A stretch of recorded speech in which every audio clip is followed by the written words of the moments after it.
State thought it was a clean game for the most part on both ends. Just made a few more plays, so credit to them. I think they got a good team. So, questions? The defense on Pickett late, just what did you think about it? Did you, what was he able to capitalize on there down the stretch? Yeah, they were just they had 5 shooters out there, so they were just attacking the switch. We had a different ball screen coverage. I was trying to sub out some matchups that I didn't think were in our best interest, but ran out of a timeout where I wish I needed to use the timeout when I used it, but in that situation I would have called a timeout, put a better defensive group in there. And then just in terms of overall effort, I mean, the last 3 games I think it all been kind of blowouts by the end of the game. This one, obviously came down to the wire. Was that a positive sign for you?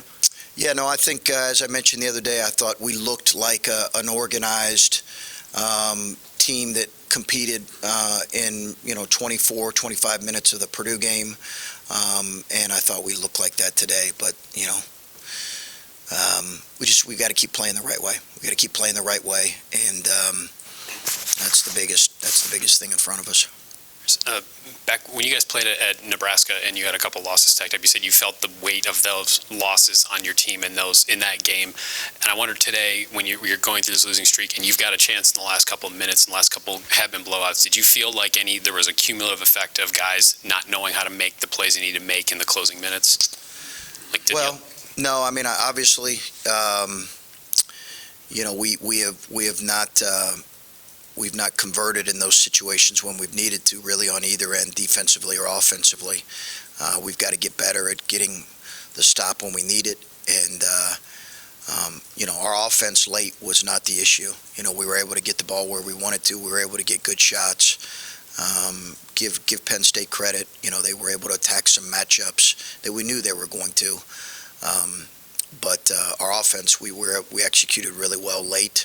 We just couldn't get the stops we needed to. When you have someone like Bryce who sat for I think like 9 minutes there in the second half, and like you said, the offense was working, and he said, guys were out there doing well. He was fine with being on the bench for that long. But what are you coaching him in those moments when he's watching, and what his offense can bring you? No, I mean, I thought the group that was out there played well, and man, that's how as you know, Adam, that's how it works. The group playing. That group was playing well. That group took the lead that was out there. I don't even know who was on the bench and who wasn't playing. I'm not aware of that. I just know that group was playing well. So they stayed out on the floor. As a coach, you're not taking into account this kid's been out this number of minutes, that number of minutes. You're seeing who's playing well. That group was playing well, defending well, and executing offensively. We took the lead. And that's who we went with. Chris, Micah was just in here, he was talking about with losing streaks, they lost 4 in a row, and then he said the Maryland game turned it around for them. Even though they didn't win that game, he said that kind of lit the fire underneath them. For a game like this where you don't win and you've lost a bunch in a row, can it be a turning point? And did you feel like this one was different for you guys? The biggest thing we're trying to measure, as I've said, guys, is the number of quality possessions we're having. Are we from game to game, are we having quality possessions on both ends? I thought we had some quality possessions, but that didn't make any of us feel any better. But you're always evaluating that. Listen, I thought we shared the ball better. I thought we passed to the open man. I thought we trusted the pass a little bit better. I didn't think we rebounded it great, but there were certainly some positives. That's all we're measuring right now is the quality of our possessions from one game to the next, and there were some good ones in this. Strong first half from Felix. I know you said he struggled at times against some of those smaller lineups. So what did you see from him today? He didn't get matched up. We kept him on their bigger lineups. He didn't get matched up on any of their smaller guys. So it's an area he's got to grow in, playing a 5 that can pass, dribble, and shoot, and being able to close out and make the right read. I thought Felix did some good things. He also looked, young at times. He's got to be the second off the floor at his size. He's the first off the floor too much. But I thought Felix did some good things. He's got to rebound it better. Chris, the last sequence, 5 missed threes there at the end, down 4. Just what did you think of the looks? Is there anything ideally in that situation you would have preferred guys to do, or were they just taking good shots? Yeah, down 4. We ran an action to try to get Sean a look to his left, and I thought he had an okay look. to be honest with you. I mean, you're down 4, you're not going to get a super clean look at that point. We do need to get a 3, and at that point, we need to take a 3. I didn't think we needed to when we ISO'd Justice the possession before. I thought we could get a quick 2 and foul, and we did that, but we did need to get a 3 there. We got him coming to his left. We kind of got it on the matchup we want. We knew they were going to switch 1 through 5, and then we had some clean looks off the rebounds. So I don't have a big issue with any of those looks. Coach, only 1 turnover today on offense, one of your more efficient games as a team in that area. What can you take from this game in that area and moving forward work on with the guys? Yeah, and I mean, they're a team that doesn't turn you over a ton, but I think the biggest thing was, we passed the ball at the right time, at the right place, to the right guy. We moved it in crowds, in traffic, and we didn't force things up for the most part. I thought Isaac was able to find some guys. I thought Bryce made some nice reads, Justice as well. And listen, we made some shots that we have struggled to make at times during this stretch. So that always makes things look a little better. With how this season has played out, and it's been a clear emphasis to go a little bit younger in the starting lineup these last couple of games here. It's 2 losing streaks, pretty much with a win in between both of those guys. What do you want these young guys to take from these last couple of games of the season, and how it can maybe help you going into the offseason and propel you and make sure that this isn't something that becomes a long-term issue when you're losing this much in a year? I think as coaches, we have to do a great job at defining what wins and what loses. In this league and in college basketball, in the midst of these struggles right now, we have to imprint it on their brains, what wins and what loses. And, you can certainly take lessons from that in both outcomes. But I think that has to be imprinted on their minds, on their brains, of what wins and what loses. And the margin for error is typically pretty small. And I think, hopefully that's the biggest thing that's coming out of this, because it's, if that's not being communicated, then all this is a waste. Do you feel like that all is getting across just by how their demeanor is in practice, how they maybe played today at all? Yeah, I mean, I think to a degree. I do think to a degree.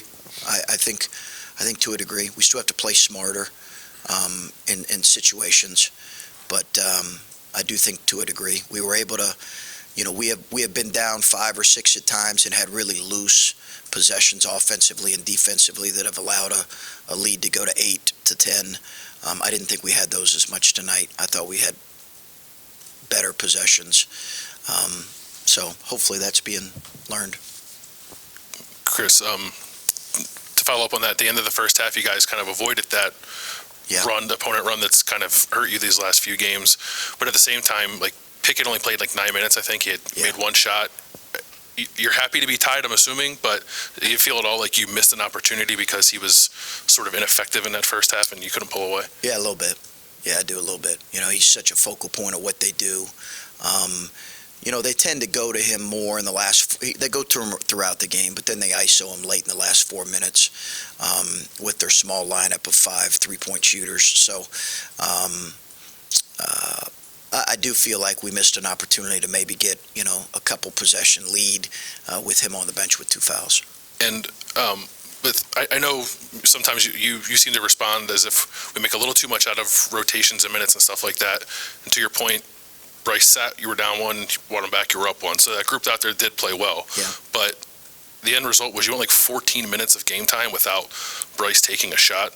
Is that okay in your mind? That's fine rotation usage of a guy who's scoring the ball as efficiently as he was today doesn't get a shot for 14 minutes? Well, it's a valid question. They're both ends. There's 2 ends. Yeah. And I think we're looking for groups that and that group was really competing on both ends. And it's not to say he wasn't, but he's got to continue to grow on the other end, Bill. And there are times where it does impact our team. And he knows that. He's working hard on that. But this is about our what group on the floor is performing. And I thought that group performed well. Bruce, Bruce seemed really assertive with the ball and scored at a pretty good efficiency. Just is this the kind of growth that you're hoping to see out of him to continue? He could be potentially a lead guard for you, going forward if Sure. he continues to do this. Yeah, no, I thought he played aggressive and loose, Steve, and confident. And, he's had those moments, as you know, throughout the year. He competes on both ends. I think, and listen, all of our guys, I don't want to say, guys, I think all of our guys compete on both ends. It just the way Bruce has been kind of raised and brought up, he's very much a two-way player. And you can play him for 36 minutes, and certainly if he's scoring the ball like he is, he's impacting the other end as well. His attention to detail on 10 was fantastic, and 10's a big weapon for them, and he chased him the whole night and made it difficult for him. He's highly detailed for an 18, 19-year-old kid, and when his offensive game provides what it provided tonight, he really helps us at a high level. Chris, if you don't want to answer this, that's fine. Just, this is a rough season. This is not something you've gone through much in your career. Where are you at? Where's your head at right now as a guy who's trying to teach young guys how to play and dealing with a rough season? Yeah, as much as possible, trying not to think about, what has happened or even obviously I'm excited about these young guys, but not even thinking about the future. I really am, Doug, just trying to be consumed with the present and how can we help this group more. That is it. That is really it. And listen, I've said this, when you're in these roles, you understand that a lot of people are impacted, and a lot of people feel from former players to alumni to our fans, and you carry that and you feel it. There's no question. I carry it and I feel it. I know our staff does, and we're trying to stay in the present moment and focus on getting better as much as we can. Thank you.